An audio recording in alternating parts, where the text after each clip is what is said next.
예수님께서 회당에 들어오셨어요. 회당에 들어오시기 전에 세 가지 일이 연속적으로 일어나는데 회당까지 포함해서 세 가지 연속적인 일이 일어납니다. 첫 번째는 세례를 받죠. 세례를 받고 하나님께서 하늘이 열리고 성령이 비둘기 형체와 같이 임하시고 난 다음에 하나님께서 말씀하시죠. 이는 내 사랑하는 아들이라. 그렇게 사람들이 듣도록 말씀도 하시고 또 다른 성경에는 너는 내 기뻐하는 아들이라 고 말씀하시는 두 가지 타입의 말씀이 하늘에서부터 있었습니다. 이게 뭐냐면 공식적으로 사람들에게 예수님은 나의 사랑하는 아들이라고 인정해 주시는 거예요. 그러니까 그 소리를 들은 많은 사람들은 예수님이 누구인지 시비를 걸 수가 없었다. 그럼에도 불구하고 마음에 꼬인 사람들은 계속 시비를 걸겠죠. 이제 성경은 그런 긴장 속에서 두 가지 얘기의 전개입니다. 예수님을 하나님의 아들이라고 믿었던 사람들, 그 사람들은 예수님을 기뻐했겠지만 그렇지 않은 사람들은 늘 반대했을 거라고 생각이 듭니다. 이제 예수님께서는 그러고 난 다음에 광야로 가셔요. 광야라고 하는 것은 사단이 사는 집을 광야라고 합니다. 그러니까 일반적으로 우리가 알고 있는 것처럼 애리조나나 저렇게 뭐 이렇게 많은 그런 데가 광야가 아니고 털을 잡고 자기가 다스리는 모든 영역, 모든 세계가 다 광야입니다. 그 광야에다가 하나님께서 말뚝을 딱 받고 여기는 하나님 나라야. 그리고 예수님께서 가서 선언을 하셨다는 거죠. 모든 시험을 물리치시고 사단을 꺾고 물러나게 만드신 그 예수님께서는 광야라고 하는 저들이 지배하는 이 세상에 하나님 나라의 깃발을 꽂고 여기는 하나님 나라다 이렇게 선포하실 뿐만 아니라 하나님 나라의 왕으로서 내가 하나님 나라의 왕으로 인정받은 사람으로 내가 와서 하나님 나라를 세웠다라고 하는 것을 상징적으로 보여준다. 그런 의미가 광야 시험에 있습니다. 그리고 난 다음에 곧바로 하신 건 뭐냐면 갈릴리에 오셔서 회당에서 하나님 말씀을 증거하십니다. 이 갈릴리라고 하는 것은 여러분 다 아시겠지만 예수님께서 제일 많은 사역을 하신 것이 갈릴리지 않습니까? 거기에 회당에 들어오셔서 이제 성경을 읽고 싶어 이렇게 단위에 섰습니다. 유대 사람들은 자기가 성경을 읽고 싶으면 단위에 쓰면 그럼 거기서 회당에서 일어난 사람들이 성경 두루마리를 펼쳐줍니다. 그럼 펼쳐진 그곳을 읽어야 돼요. 그러니까 우리처럼 손을 잡거나 성경에다가 손을 대면 큰일 납니다. 그래서 이 사람들은 포인터라고 해요. 그러니까 지금도 GC의 회당에 들어가면 이게 포인터 같은 걸로 해서 성경을 직접 이렇게 손으로 못 대고 가리키면서 읽습니다. 이제 그런 편인데 예수님께서는 두루마리에다가 손을 탁 대셨어요. 큰일 나. 경범죄를 이거는 거의 돌 맞아 죽는 정도의 아주 심각한 위법 행위입니다. 하나님의 말씀을 감히 손을 댈 수가 없죠. 왜냐하면 하나님의 말씀을 쓸 때에는 한자를 쓰고 또 가서 목욕을 하고 다시 와서 또 한자를 쓰고 할 정도로 성경에 대해서 원칙적으로 엄하게 했던 사람들인데 어떻게 성경을 손댈 수 있습니까? 그런데 예수님은요 손을 대고 직접 자기가 읽고 싶은 곳을 펴셨어요. 그런데 그거 이사야거든요. 이사야 두루마리는 61m나 됩니다. 이걸 자기가 찾으려면 적어도 몇십 미터는 풀고 감고를 해야 돼요. 왼쪽으로는 감고 왼쪽으로는 풀고 오른쪽으로는 감고 하여간 이렇게 해서 자기가 원하는 장면을 찾았어요. 사단의 나라에 와서 하나님 나라라고 깃발을 꽂고 자기가 왕이다라고 선언을 하시고 회당에 들어오셔서 하신 첫 말씀은 앞으로 하나님 나라는 이렇게 될 거야 라고 하는 하나님 나라의 비전을 설명하시는 왕으로서의 취임 선언이다. 이렇게 저는 이해하고 있습니다. 취임 선언의 첫 번째가 뭐냐? 여러분 서로 읽으셨잖아요. 4장 18절 19절에 뭐냐면 가난한 자에게 복음을 증거하게 하시려고 나에게 기름을 보내사 나를 보내셨다. 그렇게 말씀하십니다. 그럼 우리가 얼뜻 여기에서 두 가지가 무엇인지 궁금해야 할 것입니다. 첫째는 복음을 전하기 위해서 보냈다고 하셨는데 이 복음이 뭐냐? 두 번째, 보낸 사람이 가난한 자라고 하는데 가난한 자가 누구냐? 아니 왕이라고 하면 그래도 좀 권력 있는 사람, 좀 잘 사는 사람, 명예 있는 사람을 상대로 해야 하는데 왕, 사단 나라를 꺾은 왕이 상대해야 할 사람들, 그 사람들을 가난한 자라고 예수님은 말씀하십니다. 그리고 나서 두 번째, 복음을 증거하러 오셨다고 말합니다. 그러면 도대체 가난한 자는 누구이고 복음은 무엇인가에 대한 이해를 우리는 정말 더 깊이 할 필요가 있다 이런 생각이 듭니다. 가난한 자는요 시편에 보니까 여러 사람이 가난한 자로 나옵니다. 가난한 자는 전통적으로 궁핍한 자, 먹을 것이 없는 사람, 이런 사람을 가난한 자라고 말하고, 마태복음에서 말하는 심령이 가난한 자, 심령도 가난하다고 얘기하거든요. 그런 쪽에 가난한 자에게 두 가지를 얘기했었습니다. 그런데 전통적으로는 우리 인식에도 예수님 이후에도 뭐 수천 년이 지난 지금까지도 가난한 자 그러면 먹고 살 길이 막막한 궁핍한 자, 그런 사람을 가난한 자라고 말씀을 할 것이다 하고 생각을 했지만, 구약시대 때 시편에서 보면 가난한 자는 꼭 그런 사람들만 얘기하는 것이 아니라 이런 사람들 전부를 가난한 사람이라고 말합니다. 제가 시편에 있는 것을 그대로 옮겨왔습니다. 첫째, 궁핍한 자. 둘째, 억울한 자. 셋째, 마음이 쪼그러든 자. 넷째, 핍박과 환난을 당하는 자. 다섯째, 노예된 자. 늘 불안한 자. 두려움에 떠오는 자. 슬픔에 잠긴 자. 짓눌린 자. 억압받는 자. 가난한 자. 비천한 자. 불쌍한 자. 가련한 자. 불행한 자. 마음속에 힘을 낼 수 없는 원기가 떨어진 자. 하나님이 도우시면 살겠지만 도우시지 않으면 내 삶은 이제는 더 이상 필 수가 없어. 하나님의 은혜가 필요한 자, 이런 자들이 다 가난한 자. 그렇게 시편은 기록하고 있습니다. 그러고 보니까요, 그게 딱 저예요. 그게 딱 저더라고요. 아프리카에서 한번 한인교회 자리도 났고 선교사 동시에 파송받아서 아프리카에서 사역도 하고 목회도 한 적이 있었어요. 그때 거기 가서도 경험한 것이고 과테말라에 가서도 경험한 것인데, 이게요, 본토 친척 아비의 집을 떠나서 남의 나라에 가서 사는 것 자체가 위로받을 만큼 참 슬픈 일이더라고요. 우리 마음속으로는 어떠실지 몰라도 고개는 끄덕끄덕 안 하실 수도 있는데, 마음속에 아버지 집 떠나서, 아버지의 집을 떠나서, 고향을 떠나서 이영말 여기서 사는 게, 이게요, 마음속에 좀 슬픈 일이에요. 여기 잘 살기 위해서 왔지만, 그렇지만 아버지 집을 떠나서, 여러분들은 영어를 잘 아시겠지만 처음에 영어를 잘 못했을 때 그 시절 한번 생각해 보세요. 말을 모르니까 무슨 말인지 모르면서 그냥 당하는 거잖아요. 따지기도 힘들고. 똑같이 따지면요, 여기는 색깔, 그런 프레주디스가 있잖아요. 유색인종들은 천시하잖아요. 그런 온갖 것들을 다 겪는 이것이요, 고향, 본토, 친척, 아비의 집을 떠나는 순간부터 이게 남에게는 말 못하고 우리는 다 아는 거지만 그래도 서로 말 못하는 그 마음속에 짐이 있었다는 거죠. 이게 참 가난한 자였어요. 저도 알고 불쌍한 거죠. 마음속에서 어떤 위로가 있으면 그렇게 기뻐하고요, 별것도 아닌 것 같으면 우울해지고요, 요것 가지고도 막 이렇게 기뻐하고요. 참 어린아이같이 그렇게 사는 내 인생이 불쌍한 자였더라고요.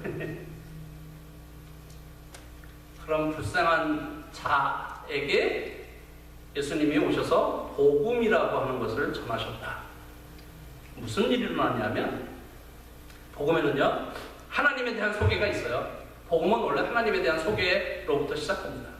그럼 우선 첫째, 하나님은 누구신가에 대한 설명 중 이것이 있어요. 제1원인자라고 있습니다. 원인과 결과, 원인과 결과, 원인과 결과. 요즘 과학주의는 전부 원인과 결과로 가잖아요. 그렇죠? 그래서 돼지가 원숭이를 낳을 수 없다는 게 원인과 결과에서 안 된다는 거잖아요. 그렇죠? 그러니까 다윈의 진화론이 틀렸다, 이렇게 가는 거잖아요. 원인과 결과, 원인과 결과 가면요, 제 아들은 저의 결과고요, 저는 제 아들이 원인이지만 우리 아버님의 결과입니다. 그렇죠? 그러나 우리 아버님은 저의 원인이지만 저희 할아버님의 결과예요. 그렇죠? 그러니까 원인과 결과, 원인과 결과를 계속 거꾸로 뒤집어 올라가면 맨 처음 원인이 있을 것이다. 이게 맨 처음이라면 무언가 이걸 만들어내지 못했을 것이다. 그렇죠? 무언가, 이게 제일 처음이라고 말해놓고 무언가로부터 이게 만들어졌다면 그 무언가가 제일 처음이지, 요 만들어진 것은 제일 처음이 아니겠죠? 그렇게 따져보면 맨 처음 시작된 무엇이 있었을 것인데, 그건 누구의 도움도 없이 스스로 있었어야 된다. 나는 스스로 있는 자라. 그러면 딱 무슨 힌트가 오죠? 스스로 있는 자라, 스스로 있는 자. 이게 이해가 되시나요? 스스로 있는 자예요. 누구의 도움도 없이 누구로부터 영향을 받지 않고 스스로의 생각으로 스스로 있었다라고 하는 거예요. 이게 우리 머릿속으로 이해하기는 쉬운 것 같아도 이게 무지하게 이해하기 힘든 거예요. 스스로 계시다? 그러면 누구로부터 만들어지지 않았다면 제일 처음부터 있었죠. 그럼 제일 처음부터 있어야 되고요. 스스로 계셨었고요. 그 다음에 원인과 결과니까 그게 첫 번째 원인이라면 거기서부터 다 결과가 나온 거잖아요. 그쵸? 우리들의 지혜, 생각, 마음 씀씀이, 성품, 말도요. 말이 있고요. 말투가 있어요. 말은 전했지만 그 투 속에 내가 말하고 싶은 말 내용이 다 담겨있는 때가 너무 많아요. 그런 말뿐만 아니라 말투도 그분으로부터 나온 것일 수가 있다는 거예요. 그러니까 성경을 보면요. 우리를 대하시는 하나님의 말투는 굉장히 부드러워요. 그런 모든 저런 것들이 다 그분으로부터 나왔다. 한번 생각해 볼게요. 어려운 거 아니니까 잘 대답해 보세요. 스스로 계시고 처음부터 계시고 그로부터 모든 것이 나왔다. 이게 누구죠? 어려운 거 질문했나요? 다시 한번요. 그분은 처음부터 계셨고요. 스스로 계셨고요. 거기서부터 모든 것이 나왔어요. 이분이 누구시죠? 하나님. 욥이요. 하나님과 붙어서 그렇게까지는 욥기에 표현이 안 됐지만 욥의 내용을 전부 쭉 보면 나는 의로운 사람인데 왜 이렇게 나를 구원하시는 게 늦어져요? 라고 하는 욥의 불만이 가득해요. 그래서 욥기 38장에 가서야 드디어 욥이 하나님께로부터 질책을 받고 하나님이 욥을 향해서 말씀하기 시작하십니다. 38장이거든요. 38장서부터 혹시 돌아가셔서 한번 혹시가 아니고 꼭 읽어보시기 바랍니다. 38장서부터 쭉 나오는 게요. 이거예요. 네가 정말 사내라면, 네가 정말 사내놈이라면 허리띠를 질끈 동이고 나하고 한번 좀 끝장 토론해보자. 이러고 하나님 부르셔요. 욥을 이렇게 불러다가 이렇게 앉혀놓고 야 내가 너 질문할 텐데 너 한번 대답해봐라. 준비됐니? 야 하늘에는 비행기가 가는 길이 있지. 땅에는 자동차가 가는 길. 그때는 자동차가 아직 없었을 때이지만 제가 그냥 그렇게 얘기해보는 거예요. 자, 하늘에는 비행기길이 있고 땅에는 차길이 있고 바다에는 백길이 있다. 그럼 너 번개가 어디로 지나가는지 번개길 봤니? 너 알아? 이러고 하나님 질문하잖아요. 욥이 대답할 수 있었을까요? 질문할 수 없죠. 그래?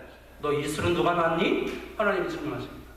너 우박 창고가 어디 있는 줄 아니? 야, 어느 때 갑자기 창고가 딱 열려갖고 우박이 막 쏟아지는 그 우박 창고가 어디 있는지 너 알아? 그래, 해가 하루 종일 비치다가 너 잠자러 쉬러 가는 곳이 어딘 줄 알아? 너 달이 어디로 쉬러 들어갔는지 너 알아? 타조가 먹이가 없을 때 그 먹이를 누가 주는지 너 알아? 그런 하나님, 제일 원인자인 하나님과 그런 하나님으로부터 복음이 시작됐다는 것입니다. 또 하나. 저 한국 사람이거든요. 한국 사람이에요. 어쩔 수가 없어요. 우리 이모님이 동경에서 한 30년 이상 사시니까 이 말이 일본 사람과 거의 비슷해서 일본 사람도 이 구분내기가 쉽지 않을 정도로 일본 말이 그렇게 됐어요. 그런데 가다가 돌부리를 딱 거기서 넘어지면 뭐라 그러게요? 우리 이모님은 아버님 그랬대요. 아버지 그랬대요. 어머나 아버지 그랬다는 거야. 한국 사람이면 튀어나오는 말이 있잖아요. 한국 사람이기 때문에 벗어날 수 없는 것들이 있어요. 저도요 여기 와서 좋은 음식 많이 먹었지만 이게 시원한 된장국 먹을 때가 참 좋아요. 김치 먹을 때가 속이 풀려요. 한국 사람으로서 어떻게 할 수 없는 그런 나의 존재가 있어요. 나의 존재. 하나님도 역시 그런 존재로 돼 있어요.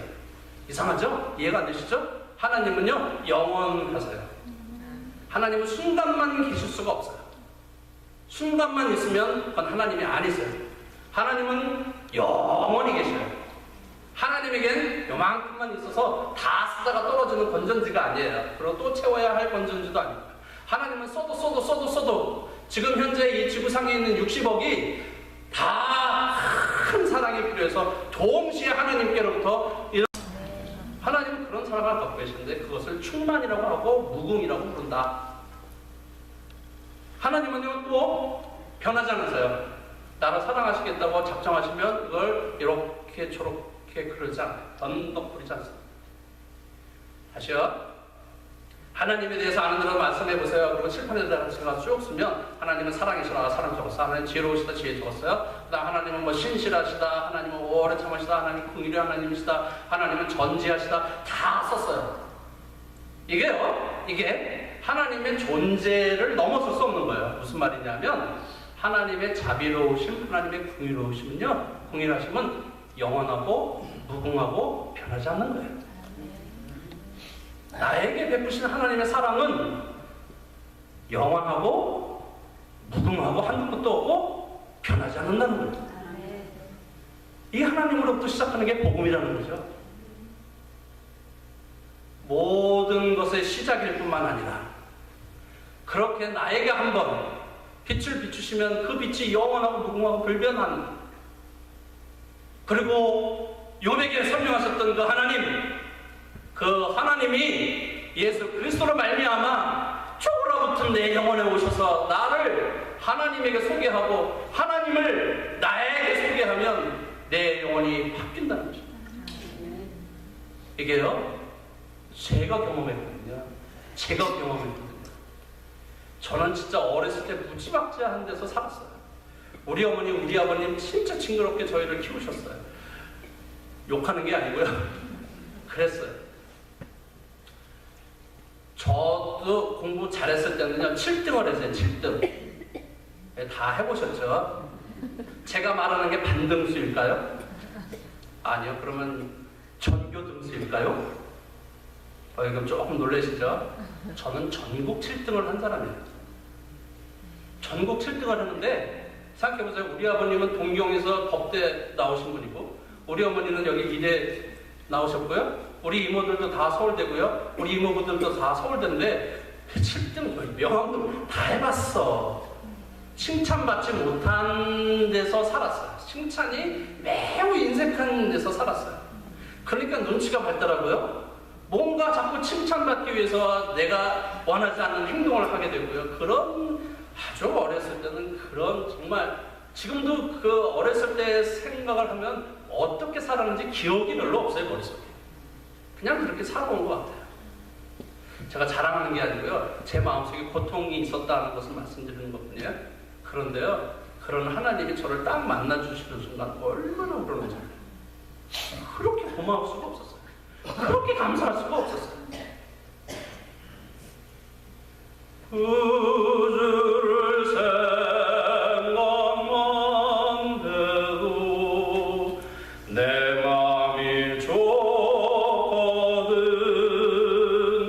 그 얼굴 배울 때야 얼마나 좋으랴.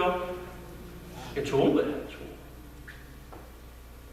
가난한 나에게 오셔가지고 하나님이 누군지 알려주시고 나를 거기서 건져내셔서 인생을 정말 그렇게 아무런데 제가 4학년 때 얼마나 그런 삶을 살았는지 모르는데 5학년에 딱 올라갔어요. 선생님이 너무 엄한 선생님이어서 우리 가정 분위기랑 똑같아가지고 그 선생님 마음속에 되게 싫어했어요.